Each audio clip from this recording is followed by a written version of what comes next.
Alright, I just want to run through how to activate the macro bar real quick for some commands like raise hand and things.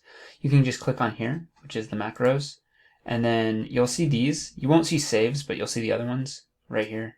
It's like rewind, fast forward, pause, stop, things like that.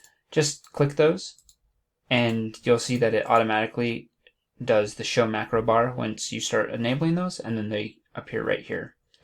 Then, when we're in session, you can click this, and as you can see, a player has indicated they would like to keep exploring this scene or a moment, even if they do not otherwise appear to be comfortable.